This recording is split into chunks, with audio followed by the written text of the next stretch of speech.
اعوذ باللہ من الشیطان الرجیم بسم اللہ الرحمن الرحیم رب اشرح لی صدری ویسر لی امری واحلل عقدۃ من لسانی یفقهوا قولی اما بعد فقد قال اللہ الحکیم فی قرآن الکریم وقولہ الحق بسم اللہ الرحمن الرحیم فَأَصْحَابُ الْمَيْمَنَةِ مَا أَصْحَابُ الْمَيْمَنَةِ۔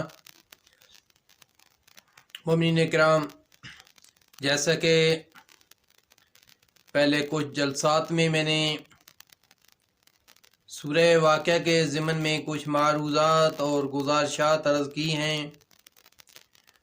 اور میں نے اس سے پہلے والے جلسے میں عرض کیا تھا کہ یہاں سے 3 گروہوں کا ذکر شروع ہو رہا ہے جو قیامت والے دن خداوند متعال لوگوں کو 3 گروہ میں تقسیم کرے گا، اور ان 3 گروہ میں سے پہلا گروہ جو ہے فَأَصْحَابُ الْمَيْمَنَةِ مَا أَصْحَابُ الْمَيْمَنَةِ، وہ گروہ ہے کہ جس کے دائیں ہاتھ میں اس کا نامہ اعمال دیا جائے گا، اور یہ نامہ اعمال جو انسان کو دیا جائے گا تو اس کے ضمن میں خداوند متعال نے دوسرے مقامات پر بھی کچھ ارشاد فرمایا ہے کہ جب کسی کو انعام ملتا ہے، کسی کو اچھی چیز ملتی ہے تو یقیناً خوش ہوتا ہے۔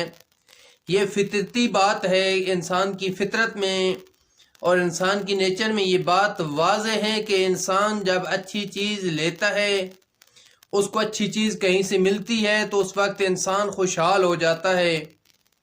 جب اپنے اہل و عیال کے پاس پلٹتا ہے تو خوشحالی کی صورت میں پلٹتا ہے، دوستوں کے پاس پلٹتا ہے تو خوشحالی کی صورت میں پلٹتا ہے۔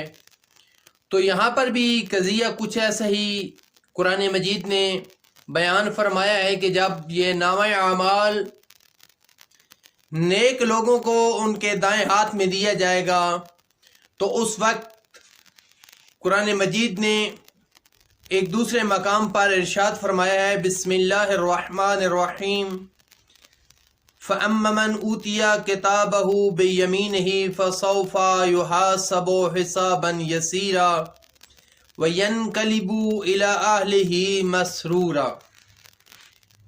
یہاں پر پھر پروردگار عالم ارشاد فرما رہا ہے سورہ انشقاق میں کہ جب اس گروہ کو، ان لوگوں کو جن کو ان کا نامہ اعمال ان کا دائیں ہاتھ میں تھمایا جائے گا، فَسَوْفَ يُحَاسَبُ حِسَابًا يَسِيرًا، تو ان کا عنقریب حساب جو ہے جلدی بھی ہوگا اور آسان بھی ہوگا۔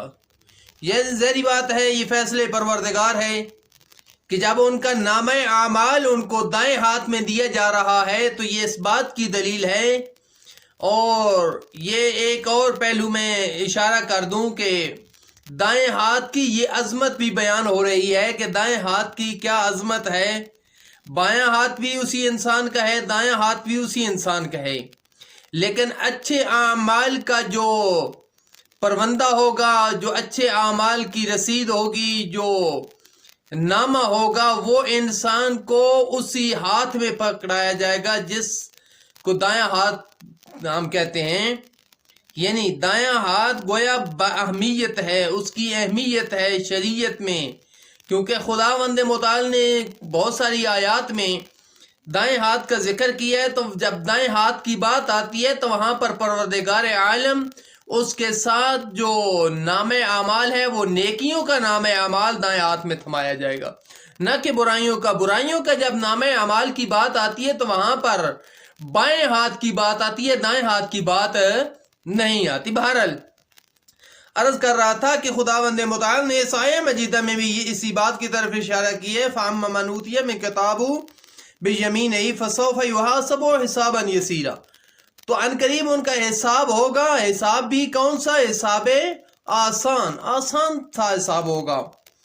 یعنی اس کا مطلب ہے کہ حساب ہوگا۔ بہت سارے لوگ کہتے ہیں، میں یہاں پر حاشیے کے طور پر عرض کر دوں کہ جب مولا متقیان علی ابن ابی طالب علیہ السلام کے ساتھ یا اہل بیت علیہ السلام کے ساتھ ہم محبت کرتے ہیں تو جو بندہ محبت اہل بیت علیہ السلام رکھتا ہے اس کا حساب و کتاب نہیں ہوگا بھائی. بات یہ انتہائی نامعقول ہے. حساب ہوگا ہی اس کا جس کے دل میں ولایت علی ابن ابی طالب ہوگی.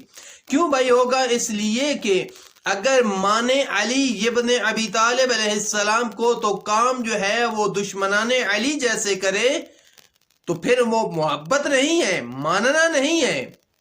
لہذا کیونکہ علی ابن ابی طالب علیہ السلام کی محبت کے بارے میں آپ نے یقیناً سنا ہوگا کہ پیغمبر گرامی اسلام کی حدیث ہے، حب علی یأکل الذنوب کما تأکل النار الحطب. علی ابن ابی طالب علیہ السلام کی محبت گناہوں کو ایسے کھا جاتی ہے جیسے خشک لکڑیوں کو آگ کھا جاتی ہے. تو آیا اس کا مطلب ہے کہ انسان محبت علی رکھے اور گناہ کرتا رہے؟ ایسا نہیں ہے، ہرگز ایسا نہیں ہے. تو لہٰذا نامہ اعمال بھی یہ جو نیکیوں والا نامہ اعمال ہو، جس میں میں یہاں پر یہ عرض کر دوں وہ نامہ اعمال جس میں ولایت علی اور اولاد علی موجود ہو ان اعمال میں، تو وہاں وہ نامہ اعمال دائیں ہاتھ میں پکڑایا جائے گا. جب دائیں ہاتھ میں پکڑایا جائے گا یعنی وہ نیکیوں والا نامہ اعمال ہوگا. بہت زیادہ روایات ہیں جہاں پر ہے کہ جو علی ابن ابی طالب یا اولاد علی علیہ السلام کی محبت اس کے دل میں رائی کے دانے کے برابر بھی نہیں ہے تو اس کا ایک عمل بھی قبول نہیں ہے. تو لہذا جس کا عمل قبول نہیں ہے اس کا نامہ اعمال اس کے دائیں ہاتھ میں نہیں دیا جائے گا بلکہ اس کے بائیں ہاتھ میں دیا جائے گا. جب دائیں ہاتھ میں نامہ اعمال ہوگا تو اس اعمال نامے میں ولایت علی ابن ابی طالب اور اولاد علی علیہ السلام موجود ہوگی. یہ بات حتمی ہے. لیکن اب قرآن کہہ رہا ہے کہ کیا ہوگا؟ فَسَوْفَ يُحَاسَبُ حِسَابًا يَسِيرًا.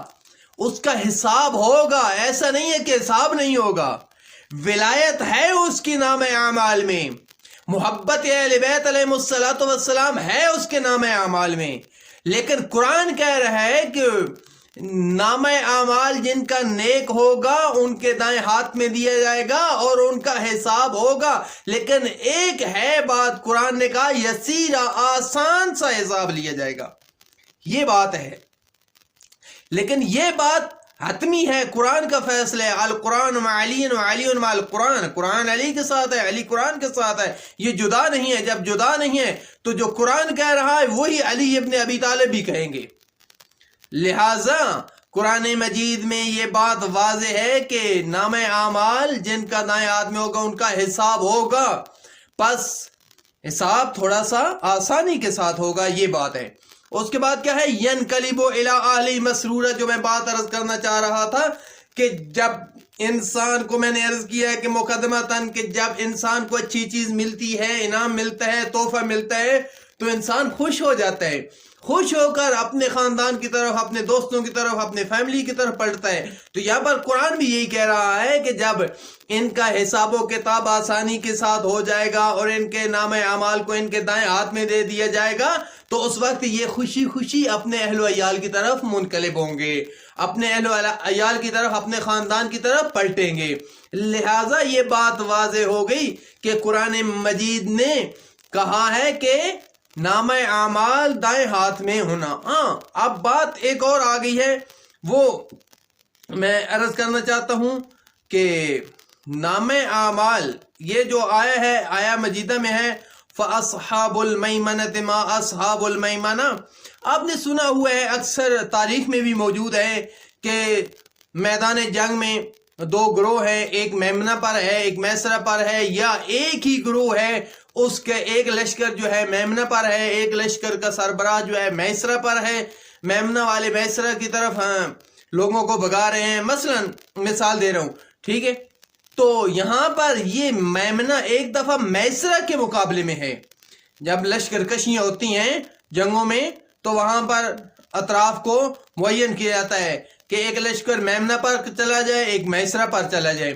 یعنی بعض مقامات پر یہی میمنہ میسرہ کے مقابلے میں ہے. لیکن بعض مقامات پر یہ میمنہ جو ہے میسرہ کے مقابلے میں نہیں ہے، بلکہ یہ میمنہ مشعمہ کے مقابلے میں ہے۔ اور یہاں پر قرآن مجید میں بھی یہ میمنہ میسرہ کے مقابلے میں نہیں ہے، یہاں پر اس سورہ مبارکہ واقعہ میں، بلکہ یہ مشعمہ کے مقابلے میں ہے، کہ جس میں کہا ہے کہ فَأَمَّا أَصْحَابُ الْمَيْمَنَةِ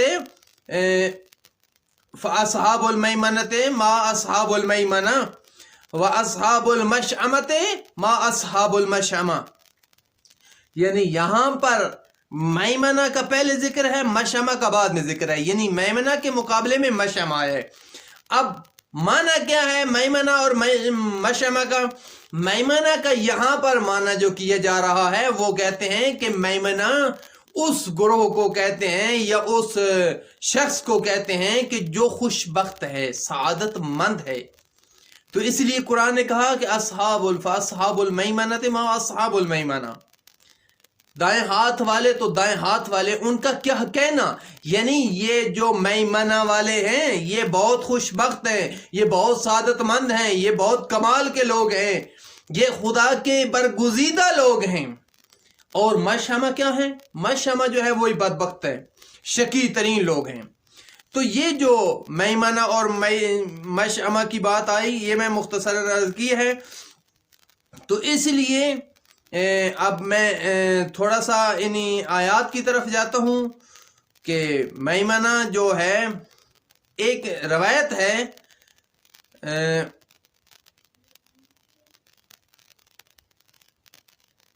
ایک اسی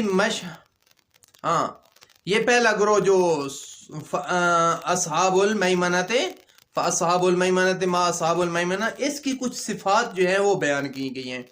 وہ کون سی؟ کیونکہ میں تھوڑا سا جو رکا ہوں وہ اس کی وجہ یہ ہے کہ میں چاہ رہا تھا کہ اسی گروہ کی صفات کو بیان کروں۔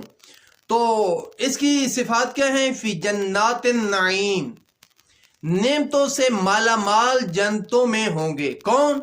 یہ جو اصحاب المیمنہ ہیں جن کے دائیں ہاتھ میں نامہ اعمال دیا جائے گا، یہ جنت کی نعمات سے مالا مال ہوں گے، نعمتوں سے مالا مال جنت جو ہوگی ان جنتوں میں ان کی رہائش ہوگی۔ تو یہاں پر فی جنات النعیم، نعمت سے بری جنت میں ہوں گے۔ چنانچہ اسی سورہ کے آخر میں ایک اور آیت ہے فَأَمَّا إِن كَانَ مِنَ الْمُقَرَّبِينَ فَرَوْحٌ وَرَيْحَانٌ وَجَنَّاتُ النَّعِيمِ، پھر اگر وہ مقربین میں سے ہیں تو اس کے لیے راحت اور خوشبودار پھول اور نعمت بری جنت ہے۔ یعنی دیکھیں پھر خداوند متعال پھر ایک اور مرحلہ آگے بڑھا رہا ہے کہ وہ مرحلہ کون سا ہے؟ وہ مرحلہ یعنی مقربین والا ہے۔ یہاں پر یعنی اگر وہ یہی جو دائیں ہاتھ والے ہیں اگر یہ مقربین میں سے ہیں تو ان کا درجہ کچھ اور بلند ہو جائے گا۔ ثلۃ من الاولین، ایک جماعت اگلوں میں سے ہے، وقلیل من الاخرین، اور تھوڑے لوگ پچھلوں میں سے ہیں۔ تو یہاں پر کیا اولین سے مراد امتیں اور آخرین سے مراد امت مصطفیٰ صلی اللہ علیہ وآلہ وسلم مراد ہے۔ ٹھیک ہے جی۔ اس کے بعد میں آگے آیات فقط اشارہ کرتا ہوں کہ آیات جو ہیں کیا کہتی ہیں۔ آیات کہتی ہیں علی سرر موضونۃ متکئین علیہا متقابلین، جواہر سے مرصع تختوں پر تکیے لگائے آمنے سامنے بیٹھے ہوں گے۔ یہ کون بیٹھے ہوں گے؟ اولین و آخرین کے سابقین ایسے تخت اور مسندوں پر تکیے لگائے ہوں گے جو جواہر سے مرصع ہوں گے۔ متقابلین، احباب کی محفل ہوگی جس میں ایک دوسرے کے آمنے سامنے بیٹھے ہوں گے، بہم مانوس ہوں گے، ایک دوسرے کے روبرو ہو کر اس وقت بیٹھا جاتا ہے جب آپس میں انس اور محبت اور ذہنی طور پر فارغ البال بے غم ہوں۔ یہاں پر یہ کیسا قرآن نے ایک بہترین انداز بیان کیا ہے، بہترین روش بیان کی ہے، بہترین لوگوں کی ہدایت اور رہنمائی کا کہ بھائی آپ اگر نیک اعمال کریں گے تو جنت بھی آپ کے لیے مشتاق ہے گویا، اور جنت کی نعمات آپ کے لیے مشتاق ہیں۔ لہٰذا ہمیں بھی اسی جنت کے کم از کم مولا متقیان علی ابن ابی طالب علیہ السلام کا ماننے والا جو بندہ ہے اس کے لیے تو یہی ہے کہ مولا فرماتے ہیں میں جنت میں بیٹھنے سے مسجد میں بیٹھنا زیادہ پسند کرتا ہوں. کیوں مولا نے فرمایا اس لیے کہ جنت میں بیٹھوں گا تو میرا نفس خوش ہوگا، مسجد میں بیٹھوں گا تو میرا پروردگار خوش ہوگا. آیا مولا نے یہ بات کہہ کر اس بات کی نفی کی ہے کہ میں جنت میں نہیں جاؤں گا؟ مولا نے ہمیں یہ بتایا ہے کہ آپ مسجد میں بیٹھیں گے، جب آپ مسجد میں بیٹھیں گے، جب آپ کا پروردگار خوش ہوگا تو آپ کو جنت عطا کر دے گا. یعنی کہ جنت جو ہے پروردگار کی خوشی کا نام ہے، گویا اپنے مالک کی خوشی کا نام ہے جنت. لہٰذا بہرحال ہمیں بھی مولا متقیان کے سیرت طیبہ پر چلنے کی خدا توفیق عطا فرمائے. آخری آیت یطوف علیہم ولدان مخلدون، اور ان کے گرد تعبد رہنے والے لڑکے پھر رہے ہوں گے. یہاں پر بہت ساری تفسیر ہیں لیکن میں اس کو مختصر عرض کرتا ہوں کہ یہ جو یطوف علیہم کہ ان کے گرد پھر رہے ہوں گے یعنی خدمت گزاری کے لیے ہر وقت آمادہ. یعنی کہ جب جنت میں جائیں گے تو وہاں پر خدمت گزار موجود ہوں گے. جیسے حوروں کی بات آتی ہے تو ہم حوروں کا تذکرہ سنتے ہیں، یہاں پر قرآن کہہ رہا ہے کہ وہاں پر کچھ خادمین ہوں گے. لڑکے لفظ استعمال کیے، یعنی وہاں پر کچھ خادمین ہوں گے جو آپ کی خدمت کے لیے ہمہ وقت آمادہ ہوں گے. لیکن یہ کب ہمیں نصیب ہوگا؟ یہ اس وقت نصیب ہوگا جب ہم اپنے پروردگار کو راضی رکھیں گے، اور پروردگار کو راضی رکھنے کے نتیجے میں خداوند متعال جنت بھی عطا کرے گا. جنت میں ہمیں وہاں پر ہم نشینی بھی عطا کرے گا، جنت میں ہمیں نعمات بھی عطا کرے گا، جنت میں ہمیں خادمین بھی عطا کرے گا، لیکن بشرطے کہ اپنے مالک و خالق کو راضی کریں. دعا ہے کہ کریم اللہ ہم سب کو اس کریم اللہ کی بارگاہ میں صحیح طور پر حاضر ہونے کی توفیق عطا فرمائے، اور صحیح معنوں میں اس ماہ مبارک سے فیض یاب ہونے کی توفیق عطا فرمائے. وما علینا الا البلاغ المبین.